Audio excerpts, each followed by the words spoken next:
Mike Wolfe a bâti un empire à partir de choses que la plupart des gens traversaient sans y prêter attention. Pendant des décennies, il a parcouru les routes secondaires de l'Amérique, fouillant granges et garages à la recherche de trésors oubliés, transformant des reliques rouillées en leçons d'histoire que des millions de téléspectateurs suivaient avec attention. Mais derrière le sourire charmant et l'excitation de la découverte, se cachait une vie marquée par les conflits, les chagrins et les pertes. De l'effondrement d'une amitié de toute une vie à un divorce amer qui lui a coûté des millions, l'homme qui semblait autrefois invincible a affronté des défis aussi lourds que les antiquités qu'il ramenait chez lui. Voici l'histoire méconnue de la manière dont la célébrité, la fortune et la tragédie ont façonné la vie de Mike Wolfe. La route vers l'or rouillé. Mike Wolfe est né le 11 juin 1964 à Joliet, dans l'Illinois. Alors qu'il était encore jeune, sa famille déménagea à Bettendorf, dans l'Iowa, où il grandit aux côtés de ses frères et sœurs, Beth et Robbie. Sa mère, Rita, éleva seule les enfants, maintenant le foyer grâce à une détermination sans faille après le départ de leur père. L'argent était rare, mais Wolfe comprit très tôt que la rareté pouvait stimuler la créativité. Pour éviter les intimidateurs sur le chemin de l'école, il commença à emprunter des itinéraires secondaires à travers des ruelles et des arrière-cours. Ce détour changea tout, car c'est là qu'il remarqua pour la première fois des objets que les gens avaient jetés mais jamais vraiment perdus. À seulement 6 ans, il sortit un vélo à selle banane des herbes, le répara, gonfla les pneus et le vendit pour $5. Ce n'était pas qu'une transaction, c'était une révélation. En grandissant, cette excitation de la découverte devint sa passion. Pendant que les autres enfants jouaient au ballon, Wolfe ramenait chez lui des meubles cassés, des vélos rouillés et des outils abandonnés, déterminé à leur redonner vie. Sa mère le soutint, allant jusqu'à lui permettre de transformer le garage familial en atelier. Le garçon qui avait commencé par vendre un vélo à $5 ouvrit bientôt une petite boutique de vélos, mais il ne fallut pas longtemps avant que les antiquités ne captent entièrement son cœur. En 2000, il transforma son obsession de toujours en entreprise. Il ouvrit Antique Archaeology à Leclerc, dans l'Iowa, une petite boutique remplie de reliques du passé qu'il avait dénichées dans des granges et des garages à travers le Midwest. Wolfe ne se contentait pas de vendre des objets. Il vendait des histoires. Une enseigne rouillée portait la mémoire de l'entreprise qu'elle avait autrefois surplombée. Un meuble racontait l'histoire de familles disparues depuis longtemps. Ce sentiment de connexion à l'histoire devint le fondement de son empire. Pourtant, le rêve était loin d'être facile. Wolfe filma ses propres aventures de Chine pendant des années, espérant que les dirigeants de la télévision verraient ce qu'ils voyaient. Une chance de faire revivre l'histoire d'une manière brute, humaine et profondément américaine. Pendant 5 ans, chacune de ces propositions fut refusée. 2 hommes parcourant les routes secondaires et fouillant les granges ne semblaient pas représenter de l'or télévisuel. Pourtant, Wolfe refusa d'abandonner. Il croyait qu'enterrés dans des cabanons oubliés et des greniers poussiéreux se trouvaient non seulement des déchets, mais l'esprit d'une nation. En 2009, sa persévérance porta enfin ses fruits. The History Channel lui donna le feu vert et, le 18 janvier 2010, American Pickers fit ses débuts. Le lancement attira 3,1 millions de téléspectateurs, ce qui en fit le lancement le plus réussi de la chaîne depuis Ice Road Truckers. En quelques semaines, l'audience atteignit près de 4 millions. Ce qui distinguait l'émission n'était pas seulement les trouvailles, c'était le cœur.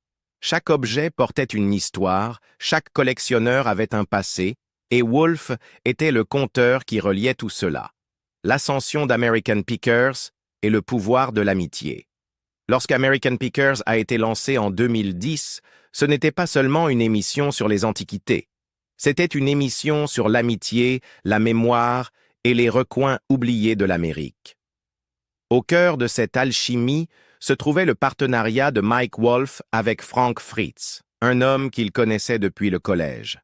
Tous deux ont grandi dans l'Iowa sans père dans leur vie et ont trouvé un refuge dans la recherche d'objets porteurs d'histoire. Ensemble, ils ont formé un lien qui dépassait le simple cadre professionnel. Fritz devint le parfait complément de Wolf. Là où Wolf était déterminé et orienté à faire, Fritz possédait une personnalité décontractée qui mettait les gens à l'aise. Il se tournait vers des objets de collection insolites, bidons d'huile, jouets et curiosités, qui venaient équilibrer la passion de Wolf pour les motos, les enseignes et les reliques industrielles. Leurs échanges semblaient naturels, leur dynamique authentique, et le public adorait regarder deux amis d'enfance faire ce qu'ils avaient toujours fait: chasser l'or rouillé sur les routes secondaires de l'Amérique. Le format de l'émission devint rapidement emblématique. Avec Daniel Colby à la tête du bureau de Leclerc et générant des pistes, Wolf et Fritz voyageaient d'abord dans un van Mercedes-Benz Sprinter, puis dans un Ford Transit, frappant aux portes et explorant granges, garages et cabanons. Parfois, ils suivaient des conseils, d'autres fois, ils improvisaient, s'arrêtant dans des lieux qui semblaient prometteurs. Les téléspectateurs les voyaient négocier des affaires, sortir des trésors et expliquer le contexte historique de leurs trouvailles. En septembre 2010, l'épisode Laurel and Hardy atteignit des audiences Nielsen de 5,3 millions de téléspectateurs, consolidant American Pickers comme la série non-fiction nouvelle numéro 1 de l'année. La formule était simple mais puissante. Wolf et Fritz n'achetaient pas seulement des objets, ils préservaient l'histoire, une histoire à la fois. Le succès permit à Wolf d'élargir sa vision. En décembre 2011, Antique Archaeology ouvrit un second emplacement dans l'ancienne usine de voitures Marathon de 1914 à Nashville, Tennessee. Cet espace n'était pas seulement un magasin, c'était une destination, un lieu où les fans pouvaient se connecter à l'histoire qu'ils avaient vue à l'écran. La marque s'étendit au-delà des antiquités. Wolf lança Two Lanes, une ligne de vêtements inspirée des voyages sur la route et de l'Americana, et publia Kid Pickers, un livre destiné à apprendre aux enfants à apprécier l'histoire à travers la collection. Mais la popularité de l'émission suscita également des critiques. Certains remettaient en question des trouvailles comme la Shelby Mustang GT 500 de 1967 présentée dans l'épisode Shelby in the Barn de 2016, suspectant des moments mis en scène. D'autres se plaignaient que les prix chez Antique Archaeology étaient gonflés, avec des enseignes vintage vendues plusieurs centaines de dollars et des produits dérivés comme des chaussettes à 18 dollars. Wolf affirmait que le travail était authentique, mais la télé-réalité marche toujours sur une ligne fine entre narration et mise en scène. À travers tout cela, Wolf s'appuyait sur son amitié avec Fritz. Pendant plus d'une décennie, ils ont voyagé ensemble, parcouru des milliers de kilomètres, filmé des centaines d'épisodes et créé un héritage qui semblait incassable. Pourtant, en coulisses, des fissures commençaient à apparaître, des fissures que la célébrité, les problèmes de santé et le ressentiment allèrent bientôt ouvrir largement. La rivalité, le départ et la perte d'un frère. En 2020, les fissures entre Mike Wolf et Frank Fritz s'étaient élargies jusqu'à devenir une rupture totale. Les fans remarquèrent d'abord l'absence de Fritz dans les épisodes d'American Pickers cette année-là. Au début, aucune explication n'était donnée. Des rumeurs circulèrent en ligne. Certains espéraient qu'il se remettait de problèmes de santé et reviendrait, d'autres craignaient le pire. Les mois passèrent et le silence devint assourdissant. Enfin, en juillet 2021, Wolf publia sur Instagram confirmant ce que beaucoup soupçonnaient. Fritz ne faisait plus partie de l'émission. Sa déclaration décrivait leur parcours ensemble comme rempli de hauts et de bas, et il affirma que Fritz manquerait à tous. Mais Fritz n'y crut pas.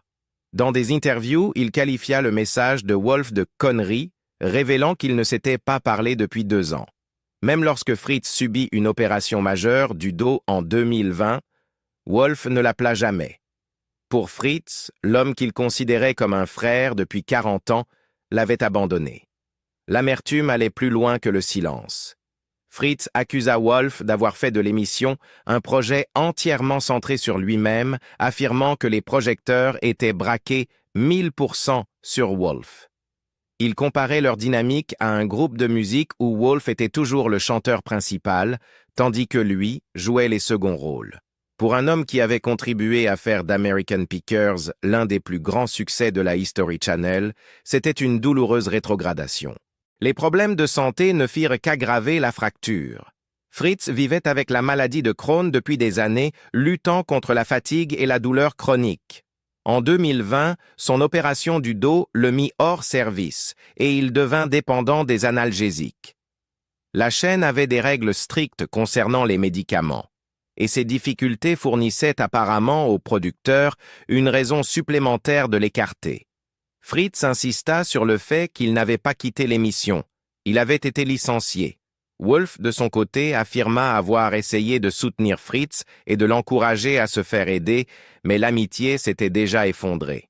La querelle déborda dans le public et les fans se retrouvèrent pris au milieu. Des pétitions circulèrent pour réclamer le retour de Fritz, mais il était trop tard. À la mi-2021, la History Channel confirma officiellement son départ et Robbie Wolf, le frère cadet de Mike, prit plus souvent le rôle de co-animateur. D'autres, comme Daniel Colby et Jersey John Zaley, alternèrent, mais la magie originale avait disparu. Puis vint la tragédie. En juillet 2022, Fritz subit un grave AVC qui le laissa partiellement paralysé et confiné à un lit. Sa santé ne se rétablit jamais complètement. Alors que les fans gardaient l'espoir qu'il puisse réapparaître à l'écran, Fritz vécut tranquillement ses dernières années loin des caméras. Le 30 septembre 2024, il mourut à l'âge de 60 ans. Dans un tournant doux amer, Wolf s'était reconnecté avec Fritz quelques mois plus tôt, en mai 2023. Malgré tout, ils partagèrent une dernière visite, comblant des années de colère par une mesure de paix. Lorsque Fritz s'éteignit, Wolf était apparemment à ses côtés. Son hommage ultérieur décrivit Fritz comme un rêveur, sensible et drôle, un homme qui avait façonné non seulement l'émission, mais aussi sa vie. Le prix de la célébrité, divorce, scandale et retombées commerciales. Alors que les fans pleuraient l'effondrement de l'amitié entre Mike Wolf et Frank Fritz, la vie personnelle de Wolf se délitait d'une autre manière. En 2012, il avait épousé Jodie Faeth, et ensemble, ils accueillirent une fille, Charlie. Pendant près d'une décennie, ils construisirent une famille, affrontant des tempêtes qui auraient brisé de nombreux couples. En 2013, Jodie fut diagnostiquée d'un lymphome non-hodgkinien de stade 2. Ce fut un chapitre terrifiant, mais Wolf resta à ses côtés pendant des années de traitement, jusqu'à ce qu'elle soit déclarée guérie en 2020. Cette victoire ne put cependant pas réparer les fractures plus profondes de leur mariage. En juin 2020, Wolf et Jodie se séparèrent. En décembre 2021, leur divorce fut finalisé. Le règlement fut coûteux. Jodie reçut plus de 5,8 millions de dollars en liquide, ainsi que des propriétés au Tennessee et en Caroline du Nord, des royalties provenant d'American Pickers et 2100 dollars par mois de pension alimentaire. Elle obtint la garde principale de Charlie, bien que Wolf restât un père dévoué, partageant souvent sur les réseaux sociaux des aperçus de son lien avec sa fille. Le mariage avait pris fin, mais la paternité demeurait l'encre de sa vie. Dans le même temps, l'empire commercial de Wolf commença à montrer ses propres fissures. En janvier 2022, un client accusa publiquement Antique Archaeology d'avoir annulé une vente en ligne confirmée, suggérant que le magasin avait accepté une offre plus élevée à la place. La plainte, déposée auprès du Better Business Bureau, accusait l'entreprise de ne pas avoir respecté ses engagements. La boutique répondit qu'un dysfonctionnement technique avait permis à 2 personnes d'acheter le même article en quelques heures et que la deuxième commande avait dû être remboursée. Bien que plausible, cette explication fit peu pour faire taire les critiques, dont beaucoup se plaignaient depuis longtemps des prix élevés du magasin. De simples enseignes vintage vendues à 900 dollars et des chaussettes à 18 dollars alimentaient la perception selon laquelle l'amour de l'histoire de Wolf avait été éclipsé par le profit. Même l'émission elle-même faisait face au scepticisme. L'épisode très discuté de 2016, Shelby in the Barn, présentant la découverte miraculeuse d'une Shelby Mustang GT 500 de 1967, suscita un débat sans fin en ligne. Les fans se demandaient comment une voiture si rare pouvait apparaître si parfaitement à l'écran. La scène était-elle mise en scène? Le prix était-il gonflé? Pour certains, cela confirmait leurs soupçons selon lesquels la télé-réalité était plus scénarisée que réelle. Pour d'autres, ce n'était qu'une partie du divertissement. En dehors de ces affaires, les efforts de Wolf pour restaurer et investir dans des villes historiques provoquèrent un autre type de retour de bâton. À Columbia, Tennessee, où il avait acheté plusieurs propriétés, dont une concession Chevrolet restaurée de 1947 et la maison d'hôte boutique Two Lanes, les critiques l'accusèrent d'avoir fait grimper les prix de l'immobilier et d'avoir chassé les habitants. Lorsque des plans pour un développement de condos de 83 millions de dollars apparurent en 2022, certains résidents imputèrent à Wolf la gentrification. Wolf soutint qu'il préservait l'histoire et créait des opportunités, mais tout le monde n'était pas convaincu. L'homme qui avait autrefois inspiré des millions de personnes en trouvant la beauté dans des reliques oubliées, faisait maintenant face à des accusations de cupidité, de trahison et d'exploitation. La célébrité lui avait apporté richesse et influence, mais elle avait également fait de lui une cible. Alors que son divorce l'épuisait émotionnellement et financièrement, et que sa réputation était mise en cause, Wolf se retrouvait à un carrefour, contraint de faire face au prix de l'empire qu'il avait construit. Porte qui se ferme et affrontement de la perte, les années de changement. Alors que le monde sortait lentement de la pandémie, Mike Wolf entra dans une période de changement qui le testèrent de toutes les manières possibles. La fin de son mariage avait déjà laissé des cicatrices, mais les années qui suivirent apportèrent de nouveaux défis, tant personnels que professionnels. En février 2025, les fans furent stupéfaits d'apprendre que le magasin Antique Archaeology à Nashville avait soudainement fermé. Pendant plus d'une décennie, ce lieu situé dans l'historique usine automobile Marathon avait été une destination pour les téléspectateurs d'American Pickers, un endroit où le rêve télévisuel prenait vie. La raison officielle avancée fut une fuite de gaz causée par des travaux à proximité, un problème hors du contrôle de Wolf. Son équipe publia un message d'excuse, promettant des mises à jour et assurant aux clients que la fermeture était temporaire. Mais au fil des semaines sans date de réouverture, les spéculations grandirent. S'agissait-il simplement d'un problème de sécurité ou d'un signe de quelque chose de plus sérieux? Avec des commerces de détail en difficulté à l'échelle nationale et l'audience d'American Pickers en déclin ces dernières années, beaucoup se demandèrent si Wolf se préparait à s'éloigner des magasins physiques qui avaient défini sa marque. Dans le même temps, Wolf devait faire face à la perte de Frank Fritz. Bien qu'il se soit réconcilié en privé en 2023, l'accident vasculaire cérébral de Fritz en juillet 2022 l'avait laissé l'ombre de lui-même et sa mort en septembre 2024 à l'âge de 60 ans fut un coup dévastateur. Pour Wolf, qui avait construit sa carrière télévisuelle aux côtés de Fritz, il ne s'agissait pas seulement de la perte d'un co-animateur, mais d'un compagnon de vie. Les fans le virent publier un hommage émouvant, qualifiant Fritz de rêveur, aussi sensible qu'amusant. Mais ceux qui lui étaient les plus proches savaient que le deuil allait bien au-delà des mots à l'écran. Au milieu de ces épreuves, Wolf tenta de trouver de la stabilité dans sa vie personnelle. Le 6 novembre 2024, il fêta ses 60 ans. Sa compagne, Laetitia Clean, célébra publiquement cet anniversaire avec des messages sur sa résilience et ses accomplissements. Pour Wolf, ce cap était plus qu'un anniversaire, c'était un moment de réflexion. Après des décennies passées à chasser l'histoire à travers les routes secondaires et les granges, il commença à parler davantage de l'importance de la famille, des amitiés et du cercle restreint de personnes qui étaient restées proches de lui.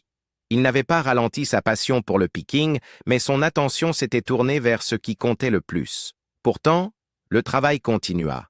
Au début de 2025, les producteurs annoncèrent que le tournage d'American Pickers reprendrait en Caroline du Sud, invitant les habitants à partager leurs collections et leurs histoires. C'était un effort pour redonner vie à une émission qui perdait des téléspectateurs, mais conservait encore une base de fans fidèles. Pour Wolf, c'était la preuve que, malgré les revers, le voyage n'était pas terminé.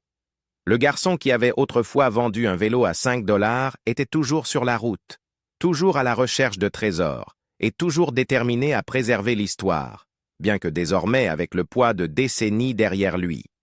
Héritage, moto et l'homme derrière le mythe. Au-delà de l'émission, Mike Wolf a toujours été bien plus qu'un animateur de télé-réalité. C'est un homme animé par le besoin de préserver l'histoire, non seulement à travers les antiquités, mais aussi par les bâtiments, les communautés et même les motos. Dès le départ, sa vision allait bien au-delà des audiences télévisées ou des profits des magasins. L'un de ses projets les plus fiers fut son partenariat avec le National Trust for Historic Preservation, où il soutint la campagne This Place Matters.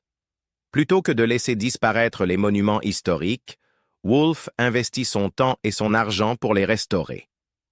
À Columbia, dans le Tennessee, il acheta une concession Chevy abandonnée depuis longtemps datant de 1947 et la fit renaître avec soin, conservant le caractère original tout en lui donnant une nouvelle vie comme espace commercial.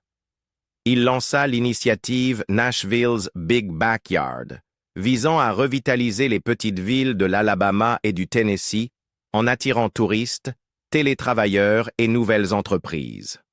Pour Wolf, sauver l'histoire n'était pas seulement une question d'objet, c'était sauver les lieux où des histoires avaient été vécues. Pourtant, sa plus grande passion personnelle a toujours été les motos. À 13 ans, il acheta secrètement sa première moto, déclenchant une histoire d'amour qui ne s'éteindrait jamais. Au fil des années, il amassa une collection de plus de 130 motos anciennes, certains modèles datant du début des années 1900. Contrairement à beaucoup de collectionneurs qui restaurent les machines jusqu'à ce qu'elles brillent, Wolf préférait les garder dans leur état d'origine. Chaque rayure, bosse et trace de rouille racontait une histoire. Et il croyait que ces histoires méritaient de rester visibles. Il ne se contentait pas de les exposer, il les conduisait, entreprenant de longs voyages à travers le pays pour rencontrer d'autres passionnés partageant sa dévotion. En janvier 2025, il fit les gros titres en décidant de mettre aux enchères 62 motos de sa collection chez Mecum Auctions à Las Vegas. Ce n'était pas un retrait, mais un changement de focus. Wolf expliqua qu'il voulait se concentrer sur des périodes spécifiques de l'histoire de la moto et donner à d'autres collectionneurs la chance de posséder des pièces du passé. Pour lui, ces motos étaient bien plus que des machines. Elles étaient des conteuses, chacune capturant un moment où l'innovation et l'aventure régnaient sur la route ouverte. À travers tout cela, son message était resté constant. L'histoire compte. Qu'il s'agisse d'un panneau rouillé, d'une grange abandonnée ou d'une Harley-Davidson centenaire, chaque relique a du sens. Wolf a passé sa vie à chercher ses significations, à les partager avec le public et à enseigner aux générations futures que la valeur ne se mesure pas toujours en dollars. Mais les années ont laissé des traces. Les querelles, le divorce, les fermetures de magasins, les controverses, tout cela a remodelé l'homme que les téléspectateurs ont rencontré en 2010. Il n'est plus seulement le piqueur enthousiaste avec une camionnette pleine de trésors. C'est un survivant des tempêtes personnelles et professionnelles, un homme qui a payé cher pour la vie qu'il a construite, mais qui continue à poursuivre la route devant lui.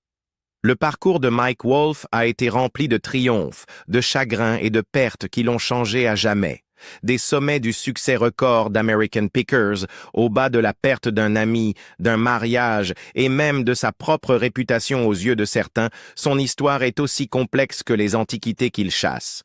Qu'en pensez-vous? Mike Wolf est-il encore l'homme qui sauve l'histoire, ou la célébrité et la tragédie l'ont-elles laissé poursuivre quelque chose qu'il ne retrouvera jamais? Dites-le nous dans les commentaires ci-dessous. Et n'oubliez pas de liker cette vidéo et de vous abonner pour découvrir d'autres histoires inédites des stars que vous pensiez connaître.